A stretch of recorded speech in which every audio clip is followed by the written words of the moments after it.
Hello, Internet. My name is Chamomile, and, I mean, Requiem should be around here somewhere.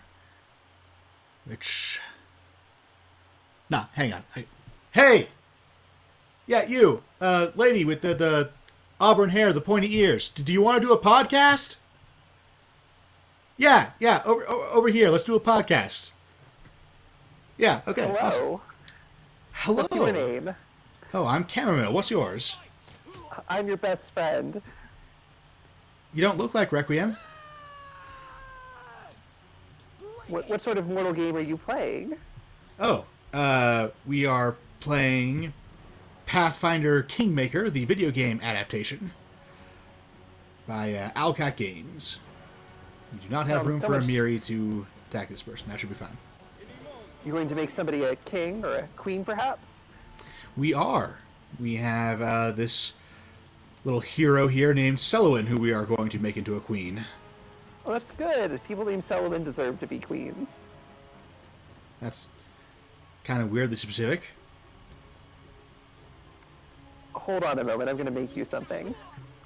Oh. Here, put this on your head. Okay. Is this... Do you make flower crowns for everyone that you meet in a field and do podcasts with? Mostly. Everyone looks better at a flower crown. I guess, you know, when in the Tangled Labyrinth of Arkansas, do as the Tangled Labyrinthian Arkansasians do.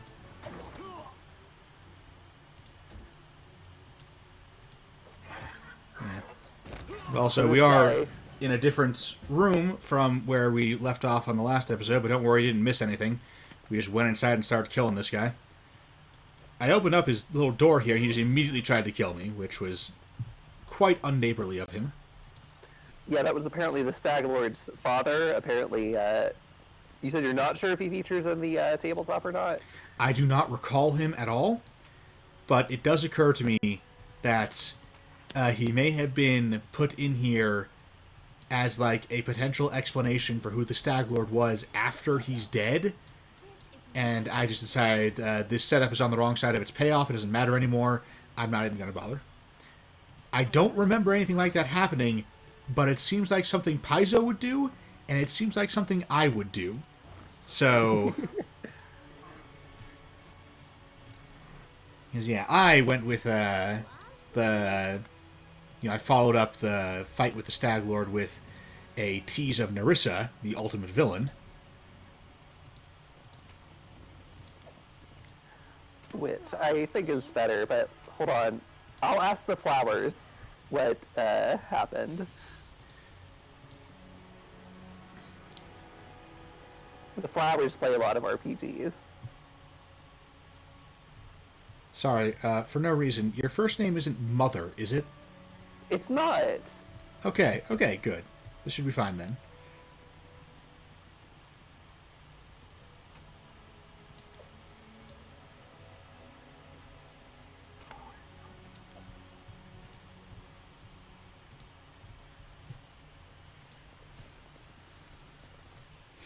Anything else? Yeah, let's get back to Oleg's and spend the next 30 minutes sifting through our inventory. Riveting viewing. And the problem is that it keeps coming up like right in the middle of stuff. Like, we've only got so much time to record, so if we turn off the cameras to do it all off screen, then we might just have no content for a while. So I figure better to talk about, you know, just continue a previous conversation or get into a sewer level subject or something. Okay.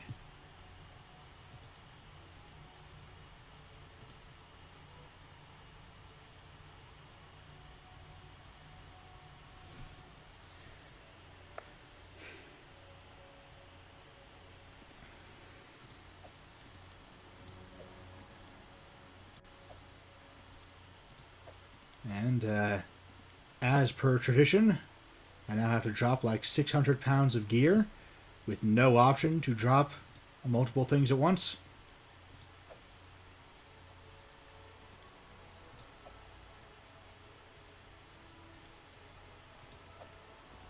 No, the Nugra, his father is in the. His father is actually in the tabletop adventure. So you yeah. must have just cut that out because it was on the wrong side of the payoff. Yep.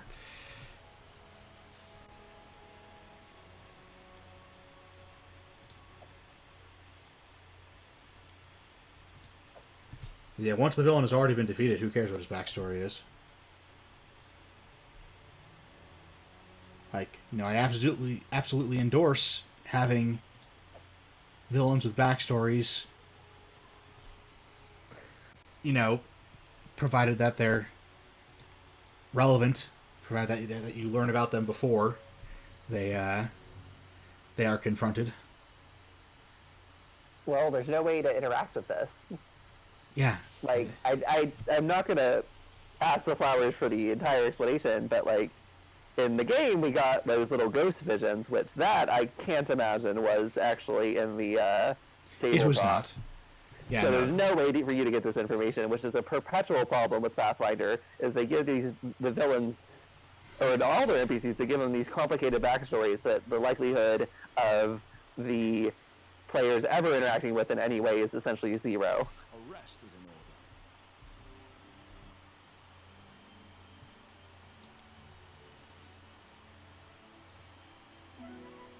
order. Like, if it were not for those ghost visions, there was no way we'd find out the whole story about Nugra beating the Stag Lord and then the Stag Lord turning on him.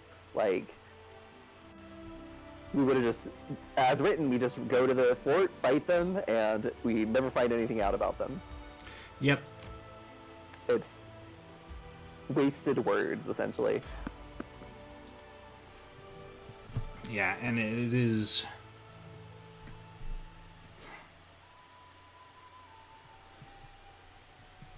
It's definitely a good thing to have, like having a motivation and a backstory that informs that motivation for your villains is good, but your players need to have access to that information. Be victorious.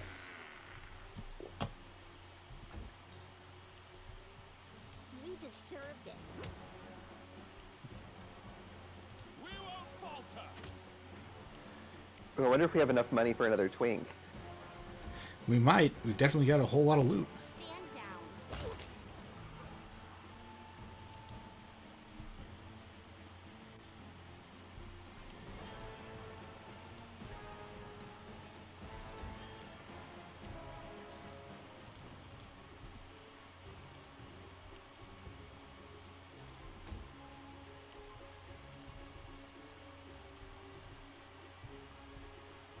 Now, if we get another there we twink, are.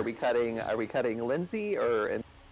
Definitely cutting Lindsay. Lindsay is returning to Ashland. It is, nice to have a second bard on hand just in case the first one runs out of juice, but that's a relatively minor benefit, so... Forwards. Definitely gonna cut Lindsay. Share my path. She's a pretty fun character, but she's not a twink, which means ultimately we have a theme here.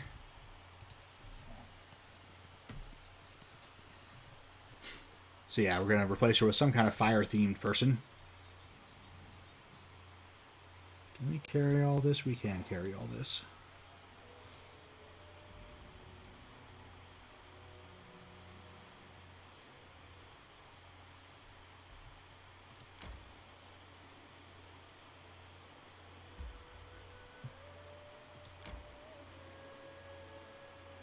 I tire.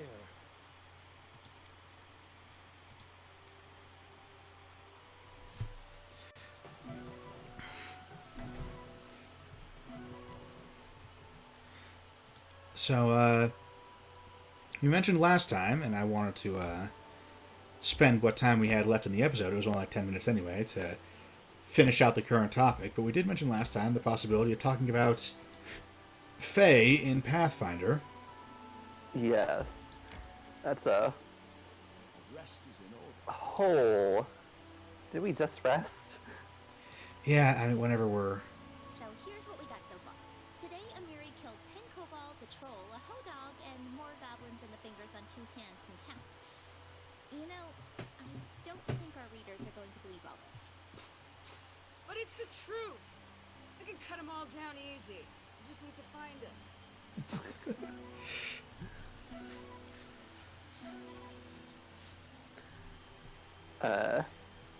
Right, so where are the Fae from in Pathfinder, Chamomile?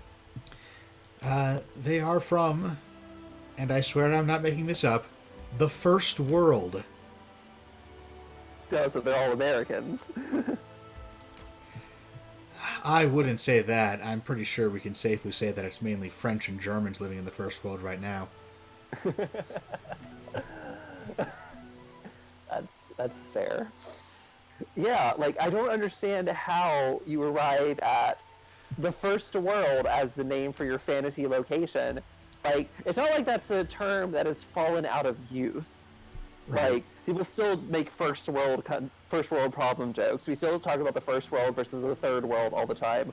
I can see how you end up at the second world, because we don't really use the term second world anymore, because the second world has kind of ceased to be a meaningful thing since the collapse of the Soviet Union.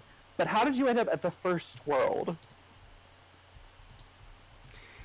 I mean, I have to assume someone went with the very first thing they thought of and refused to. Because it does make sense that, oh yeah, the gods created the first world, and, you know, it had crazy unstable physics to it, and they decided they didn't like that, and then they made a new world that was the material world, the material plane, the regular mortal world, and that is, you know, they're basically, I can see how they thought of that Hit story offer. and how it makes sense. Huh? You see that button towards the bottom? Hit offer. I want to see if that will do this. Okay. That does get rid of some of the junk, but only the junk that is not armor or Okay. weapons. So yeah, only thing that is useless to us. Okay. But it does Fantastic. make it a little easier, Yeah. but you're still gonna have to go through everything. And did you already make sure that? Did you already equip everybody? First, I am going through the stuff that I know I do not need for anyone, That's fair. because then that helps me get it down to the things that I might need for people, and then I can go look through that. So the thing, like, with the whole, like, oh, this is the rough draft of the world, the problem with that is, like, that doesn't give me a good idea. Like, when you say, like, oh, these are the first primordial version of the world, like, the thing that pops into my mind is not Fae, it's, like, dinosaurs and, like, Neanderthals. That's what I think of, like, the rough draft or the earlier version. Like, it makes a little bit sense for, like, oh, the physics are wonky, but, like, for the most part, like, that is not really what I think for the Fae. Like, when I think, like, oh, the first version of mortals, I do not think, oh, well, dryads. Like, dryads do not seem a prototype for mortals. Like, I mean, I can see it as something that is because the Fae are very ancient. You know, they have that vibe to them. So I can imagine a world where that worked, but at the same time, A, that's not really the world they wrote, because the Fae have no real identity at all in Pathfinder. They could have been nature spirits, but they weren't. and you don't have to do Fae as nature spirits, but, like, I mean, that's what a dryad, and that's what D&D starts out as, and, like, they didn't vary it enough to justify changing it. Like, that's what a dryad is. It's a tree spirit. Yeah. That's what a nymph is. It's the spirit of a place. Like, if you want to do, like, Fae or something different, you need to not have those be Fae. Like, and, like, you can do there's other themes you could tie Fae around. Like, Fae could be, like, the spirits of chaos, or Fae could be the magic spirits.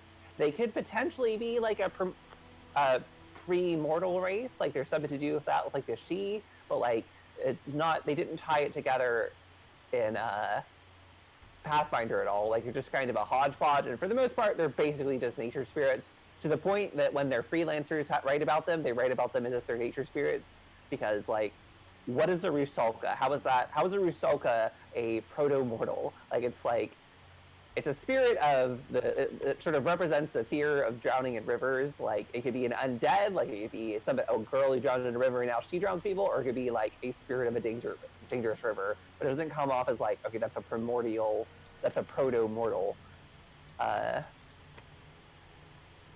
And then you get like the eldest, who are all 6 are incredibly boring. First of all, you get the thing that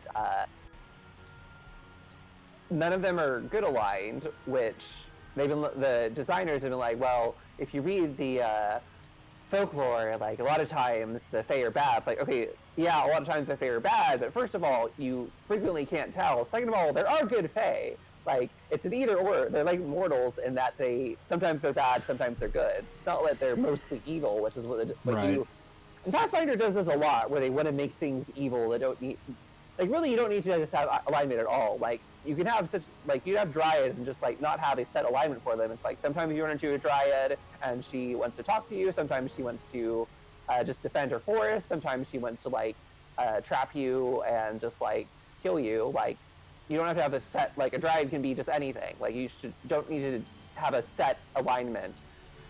The dryad is more interesting if she can be anything, because then it means that when you meet a dryad, you don't necessarily know what to expect. Yeah. Like, same with most creatures. Like, there are some creatures that if you have them be mostly one sort of like behavior, like if demons are almost always evil, okay, sure. But Fae especially like don't need any sort of set alignment.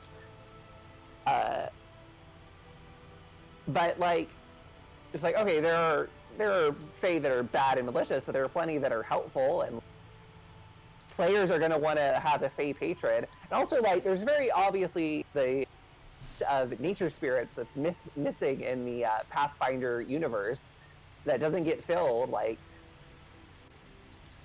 it's a problem in a lot of settings where like the outsiders and the spirits and like the gods do not link up to each other for the most part. Like, in Pathfinder, Asmodeus is the head devil, and then Lamashtu is the first demon to get godhood, but then for the most part, all the gods are not really interacting with the outsiders at all. And like, you want nature spirits for like your druids and nature worshippers to be interacting with, but you basically don't have any. It's like, that would be the obvious niche for the Fae to fit into. Like, yeah, there's a lot of cargo cult world building that goes on, where it's like, oh, we need to have gods, and we need to have Fae, and we need to have outsiders, but they're all just copy-pasted in with no relation to one another. These things should have a unified cosmology. They should have opinions on each other, interactions with each other, a history with each other. Like, we talked about the problem with the gods, how the gods need to be... they need to have relationships with each other, or else they need to be abstract concepts given form, Chaos God or Magnus Entity style.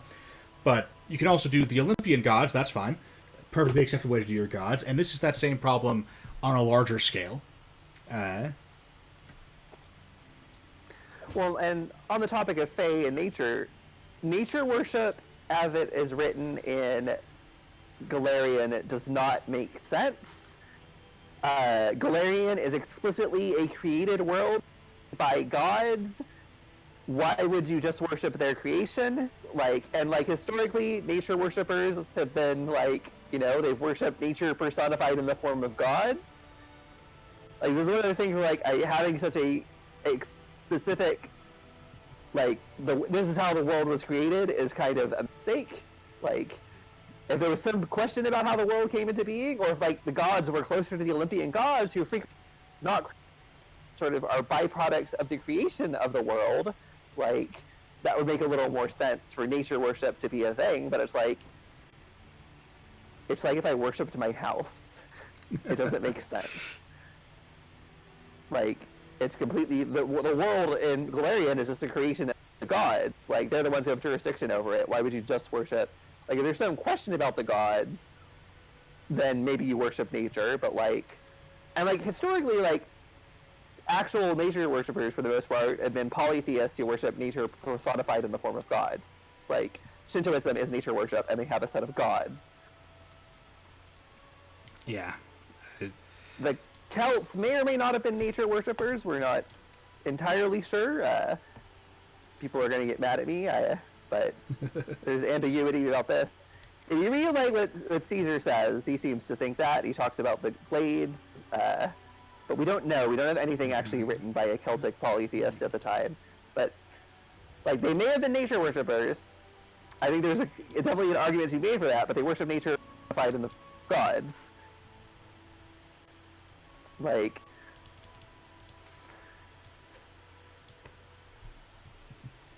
And Eberron, I think, almost did something interesting with this, where you had the 6 good gods, and like there's some like bad gods, but they flirted with the idea that the bad gods were actually the gods of nature, and the good gods were actually just the gods of civilization. They never actually went anywhere with it, because as they got freelancers in, the freelancers would default to just, well, the good gods are good and the bad gods are bad. And that could have been interesting. That could be an interesting conflict of like the gods of nature versus the gods of civilization. I could almost see like having like pantheons where instead it's like a cluster of like 3 or 4 like aligned gods. So you have like a cluster of like. So like I could feel like Alana and Obadhai, and I don't think there's any other nature gods, and the Great Hot Core deities are like a pantheon, and druids worship those two.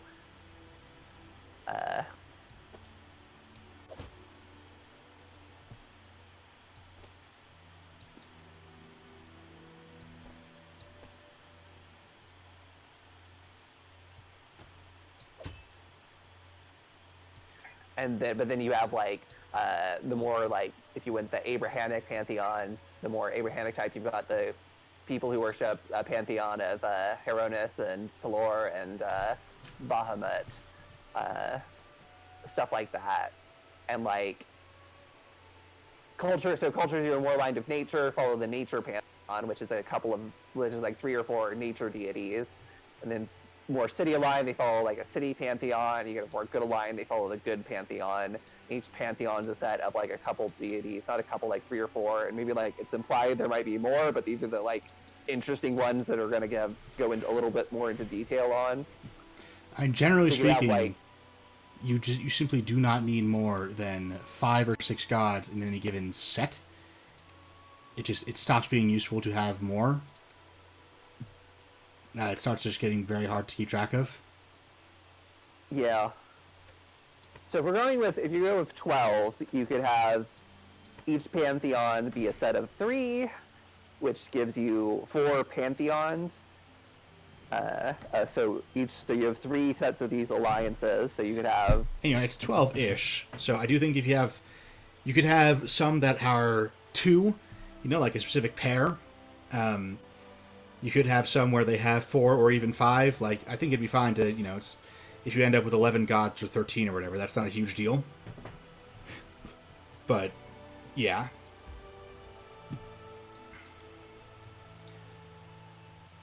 Okay, so now we're going to play a quick little game here of how much gold does Oleg have?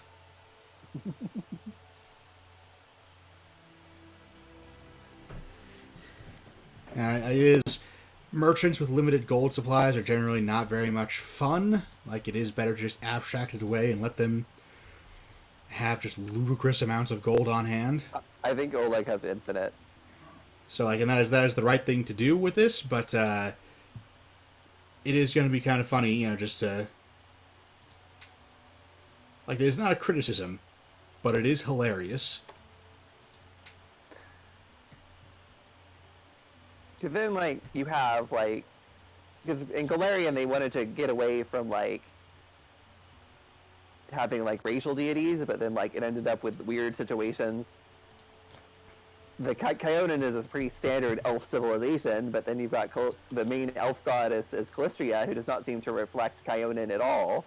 So it's alright, who do they worship? And it's weird for, it's weird for God. I think it's weird for gods to have very set appearances. It's weird that I understand wanting to limit the number of gods and have them pop up throughout the world, but then you end up with situations where you have halflings worshiping a god who is an elf, or humans worshiping a god who is a dwarf. I think having them portray the gods differently depending on the culture is more interesting. You have Yeah, like, absolutely. okay, the elves worship the forest pantheon, dwarves worship the city pantheon. They portray them as dwarves. Humans also worship the city pantheon. They just portray them as humans. Uh, some barbarian tribes also worship the forest pantheon, but they don't portray them as elves because they're not elves. I think that's much more.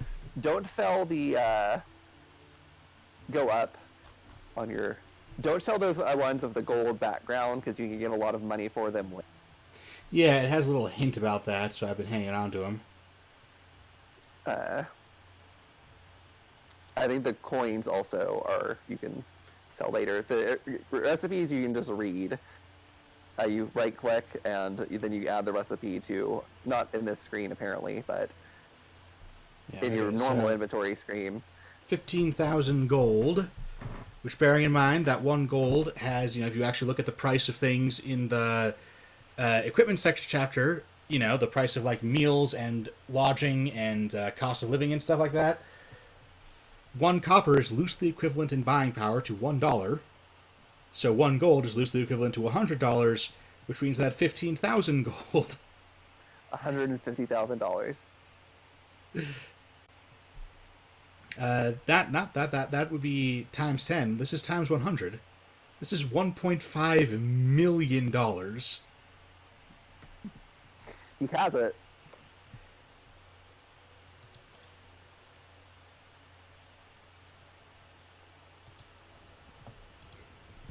All right, Like- so we can retire. Yeah. Turns out Oleg could just buy himself a castle.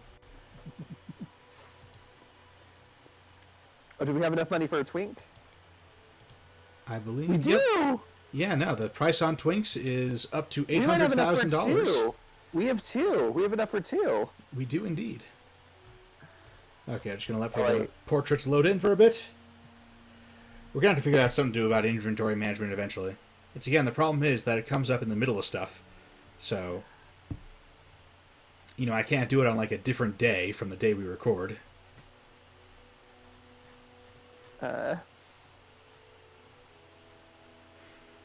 Sullivan is only friends with twinks, which makes her the term she's a fairy queen.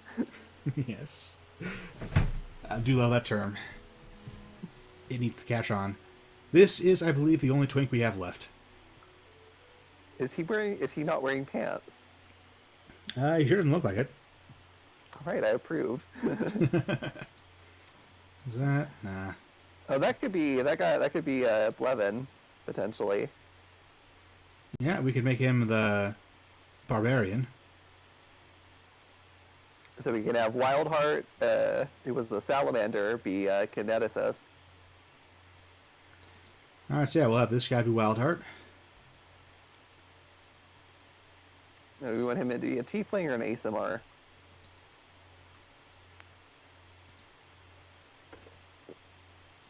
And in the tabletop game, he was a salamander. I don't know whether that's closer to an ASMR. The tiefling, we can give him red skin. Which I Yeah, think is I'm closer basically to just going with a salamander. tiefling because it can get the red skin. Do we not have a light red or dark red skin? I think light red. Yeah, alright. And salamanders are so associated with devils, so I think that works. We'll give him smaller horns that he doesn't have the satyr horns that Ashlan has.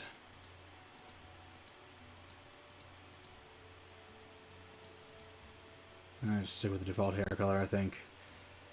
Yep, we'll go with that. Now, I've never played a kineticist before, period. Neither have I, so I have no idea how it works. I think you're supposed to pump up Constitution. I think you want to just do a regular Kineticist.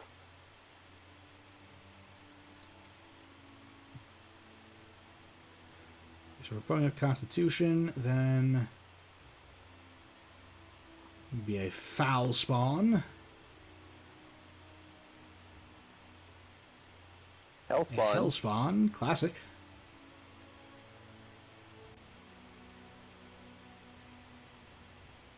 A lot of Ooh, these have... Shackleborn, Constitution and Charisma. Twinks can always use more Charisma. You just want him to be a chitin. Maybe. And he's a salamander, which I feel like Hellspawn is the closest to. He doesn't take a penalty to charisma, though. Weirdly enough, he gets a penalty to charisma, but then he gets a bonus to persuasion. He does get the Scorching Ray spell, though.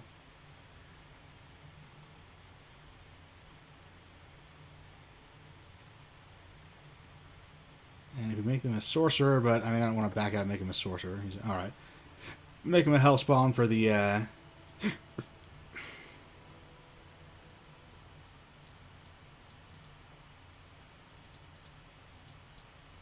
Make him a hellspawn for the Scorching Ray. We'll just max out his Constitution.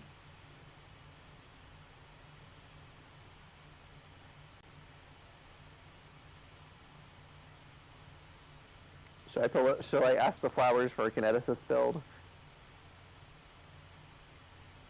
I'm going to say no, just because I don't want to bother. It's going to take us a hot second. So instead, we're just going to guess and hope for the best. When has that ever gone wrong for us?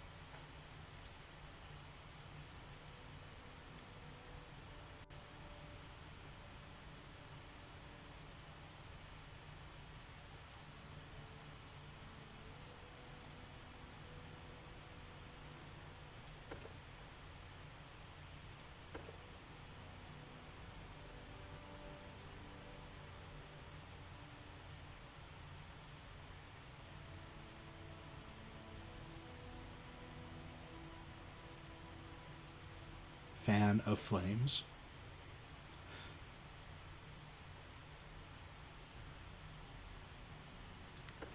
Alright, I'm just going to go with that one because it seems fiery.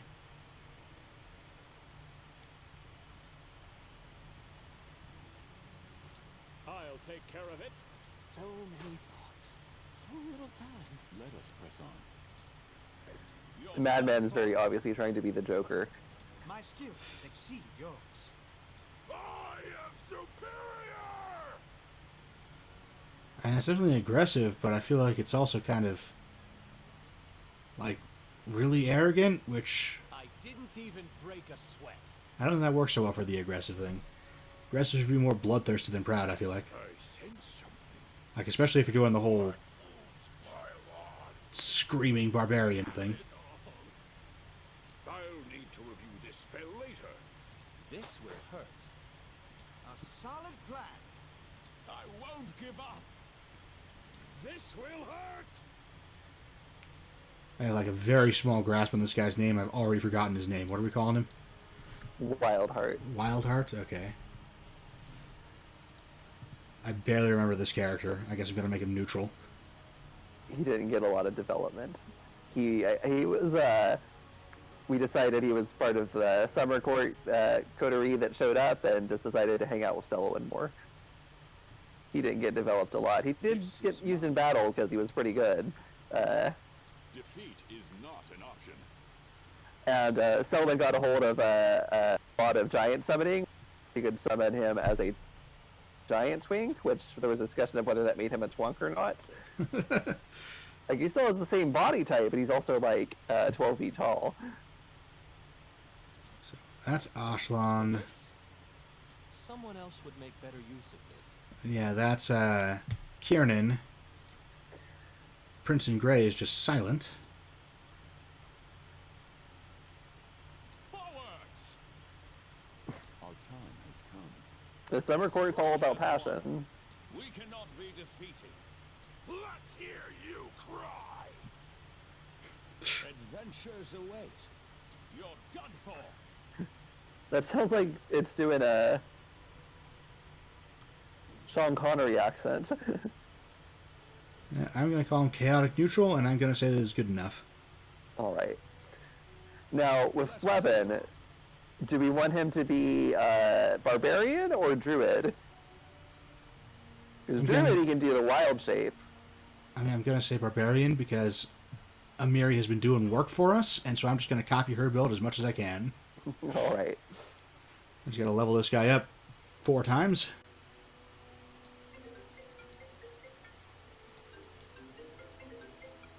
I'm sorry, I thought I turned that off. We have there the generic phone jingle. I went in my phone settings and turned that off, so I don't know why it's still I'm sorry. I have only ever heard that in like TV shows and movies as, the instantly recognizable phone ring. We're not discussing my phone ring and the.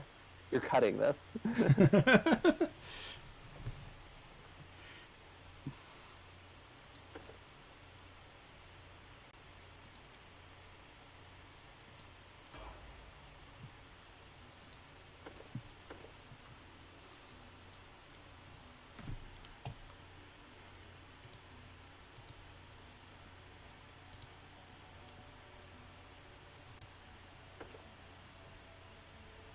You can do focus on the kinetic blast.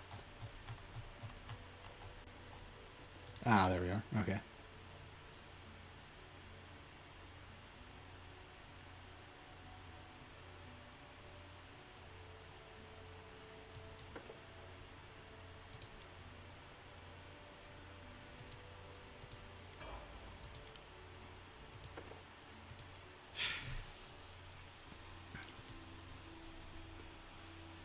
One thing that I do think is neat about 5th edition, there's that 20-point cap on your abilities, which means that you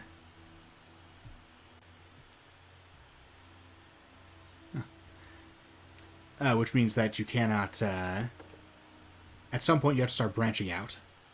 You can't put every point you ever get into the same ability. Oh. One thing dumb in 5th edition is having it be a choice between feat or ability scoring. Yeah, that was so stupid. Because feats are what makes characters interesting, but you need the ability score increases to keep them viable. So why you would make them the same thing? People are always going to have to choose the ability score increase. It makes their characters less interesting. It was such a dumb decision. Well, not always. They're going to have to choose it up until they have their key ability maxed out, which is going to be at around level 8. So, I mean, it does mean that the first time you can really safely pick a feat is going to be around level 12. With some exceptions, there are certain builds where the power attack or sharpshooter feats are so amazing that... Again, let's get past these dwarves. Basically just double checking to see if there's any twinks we've missed here, and I'm not seeing... Are these divided by male and female? Is that what I'm getting? I think so. Or is it just that, 80% of elves are female?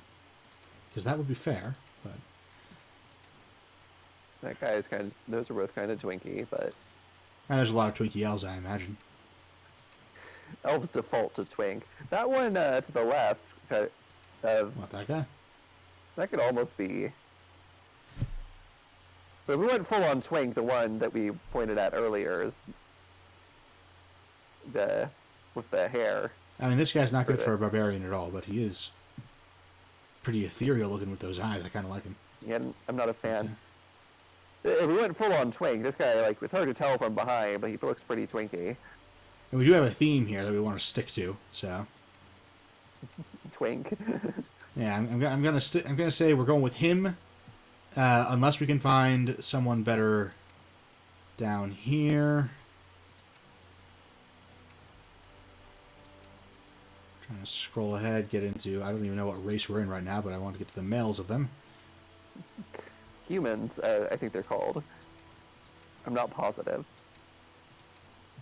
They have humans in, the core of Pathfinder? That's a pretty obscure race.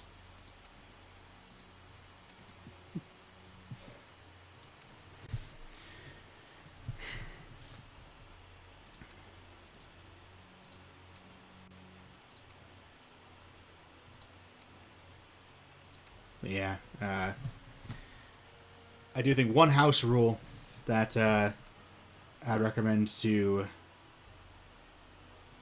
practically anyone. Here we are. Okay, I'm bored. We're just going to go back to the guy we found earlier. But yeah, one 5th edition house rule that I'd recommend for practically any group is don't make it ability scores or feats. Make it ability scores and feats. You might also consider putting the feats start at level 2 and then do every 4 levels from there just to stagger them out more. Is that in? No, that's not him. See, now I can't remember where he is. This is a mistake. I think up a little bit. greed for the perfect portrait has... Like, I know that wasn't him, but she just looked kind of spooky, so... She's got the red eyes. I like the glowy eye thing. Crap, we're back in the defaults, aren't we? Yeah. We gotta find our twink. He's in here somewhere. Is that him? There he That's is. him. Yeah. Alright, now listeners, how do you think the name Blevin is spelled? Yeah, you got until we finish futzing around with his body to figure it out. It should be pretty straightforward, right?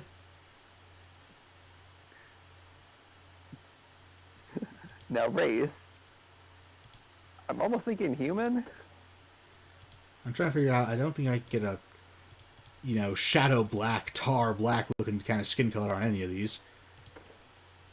It's all just like regular black person skin colors. Probably just make him pale white. Yeah. He didn't have like... Maybe this is like a human with black hair.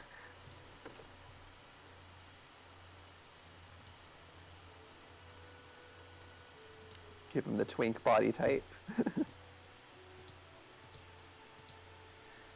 Yeah, That's the there, three so. body types. We have, hang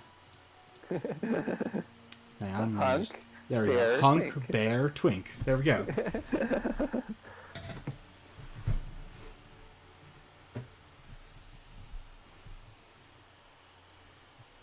Is that as black as we can get the hair?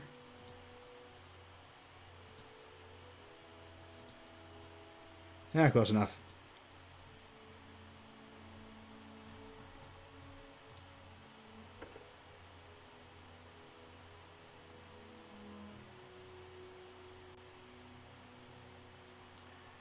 I don't know if Amiri has an archetype or not.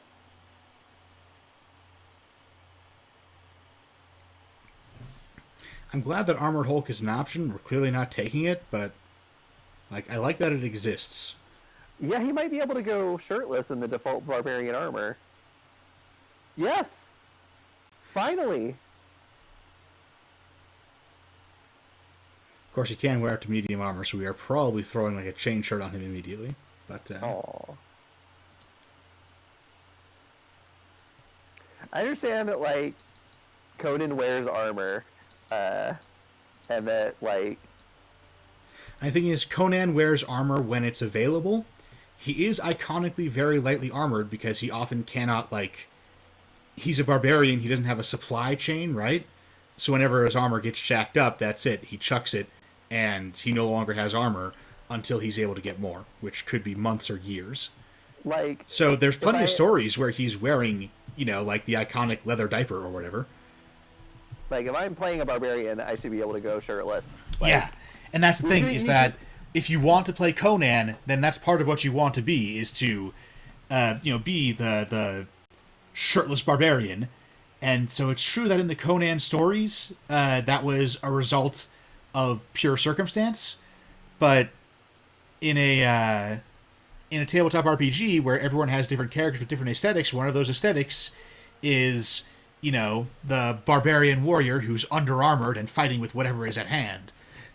And so, you know, that you got to support that, even though it's not going to be a real reflection of how Conan operated, but, like, that's fine. That's... Like, full Celtic warriors, skyclad. I mean, I think that might affect the marketability to general audiences a bit, but take the shirt off for sure.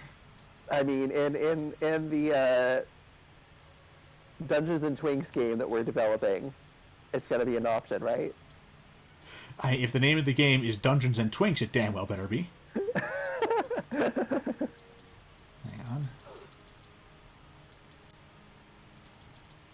You know what? We're actually just going to min-max the fuck out of this.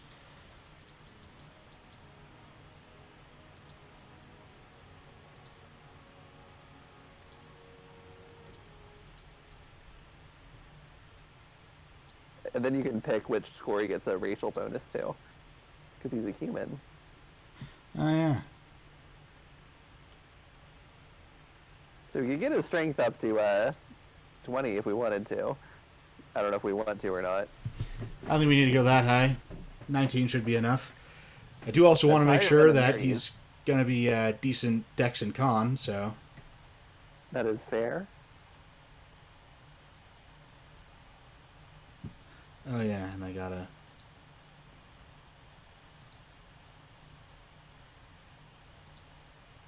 bring up his intelligence just a tad, so that I don't... Although, you know what? Or I could not, and just not give him nature lore, which honestly, I don't think he especially needs. Okay. We're going to give you a great sword. You are going to swing that all the time.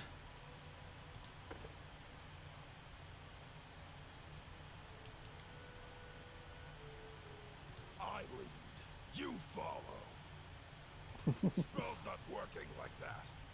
I am superior! It's a little bit too much.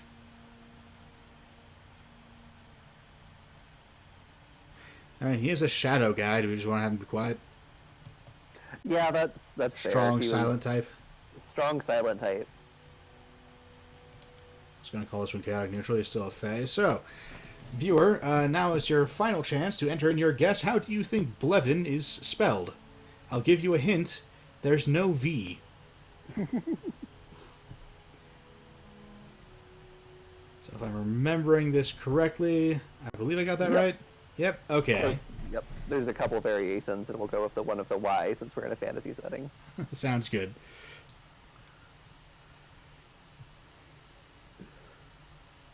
All right. I do not know if he's going to be an effective replacement for Amiri, but we are going to find out.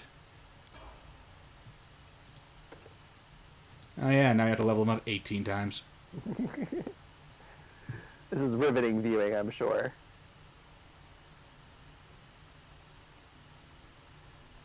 Also, I think there are a lot of magical powers that barbarians should be able to get at higher levels. Like, barbarian turning into an animal, or talking to animals, or having the ability to, like, magically shout somebody to pieces, like in Skyrim. Like, I was surprised after Skyrim that did not proliferate into RPGs, having barbarians have magical shouts. Like, Skyrim was so huge that you would have thought that'd be more per hour. In my game, I used Animal Fury because it gives them another attack. Yeah, and it seems appropriate with being a Shadow Mastiff, so... Yeah. And we can give him the Animal Totem.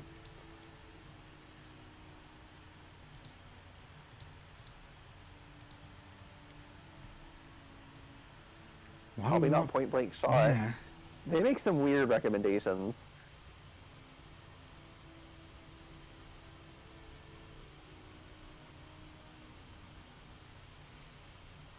I know I did power attack at some point, but I don't know if he qualifies for it yet. It only takes one base attack bonus, right? So you should qualify for it. Yeah, it's, It's not on the I don't list. see it, though. Huh. Are they telling you not to take it? They might be one that they're telling you not to take. Yeah, let's go check down Nope. here. Nope. Did you just not qualify for it? It's weird.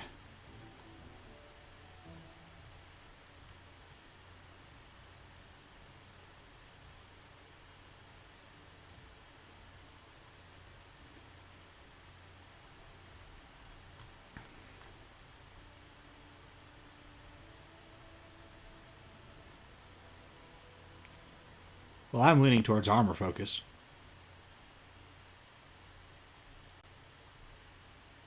Why? Mostly to hurt you. You're a monster.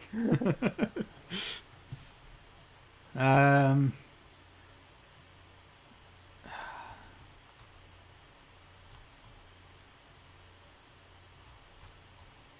Or we already have power attack. That's why it's letting us get cleave. Oh, okay. That makes sense then. Let's go with extra rage power then. Let's just... East Totem would be the logical one. But I don't know if we can use it since we have Claw, so we're going to be hitting her with a sword, so it might not be useful. Yeah, we definitely want to keep our sword. So...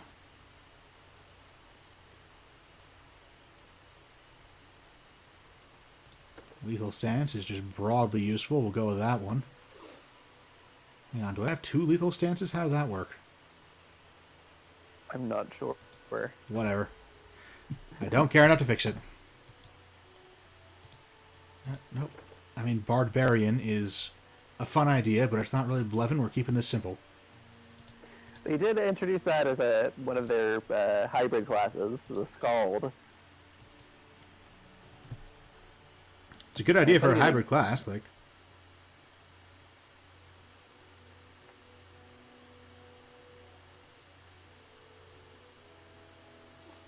Yeah, we're gonna be a crit seeker, I guess.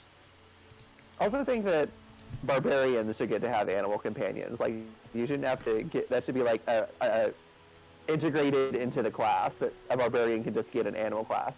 Yeah, like that should be an option. You shouldn't have to take an archetype or anything for that. That should just be like, oh, I have a wolf that follows me around because I'm from some weird. Because I am from the Wolf Clan. Okay, I was worried for a second. It's like you can't handle all the twinks. You do with barbarians. You should be able to do more as a barbarian than just rage. Yeah, it is. The relentless rage focus is a little bit limiting. All right, goodbye, Lindsay. Goodbye, Amiri.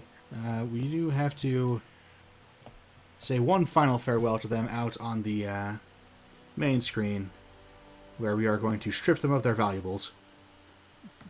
All right, Amiri won't let you take her sword. Oh, really? Yes. But you can strip her of everything else. Can we kill her and take it? and loot her body?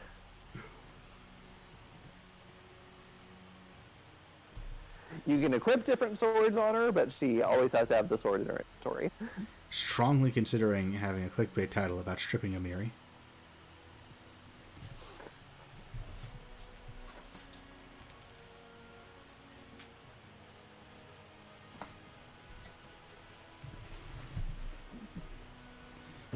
Alright, so how do Blevin and Wildheart fit into the love triangle?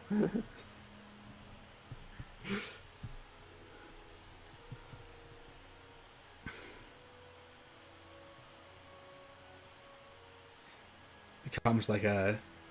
It's like a Magic the Gathering wheel now, where... So Kiernan's black, obviously. I guess Oshlin would be red? I mean, they're all a bunch of Fae. There's many options for red. There's also, Kiernan is temperamentally black aligned, but thematically very, very blue. Right.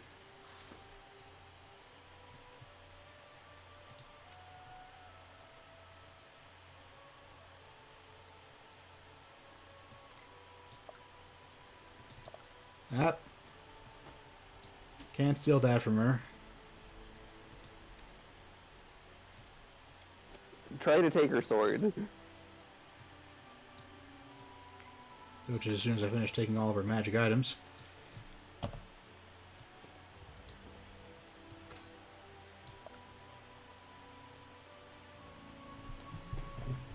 It does do a 2d8 instead of a 2d6.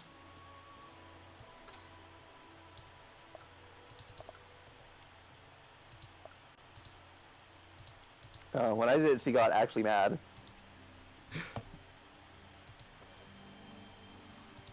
I guess she likes me better than you.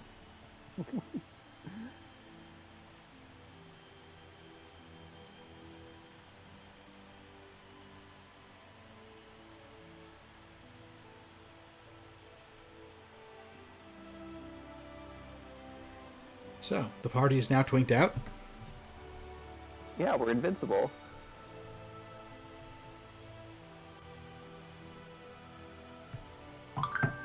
We have a fully armed and operational twink party. We do have one non-twink in the party, though. We do, but I mean, she's a fairy queen, so... I feel like that's like a twink force multiplier.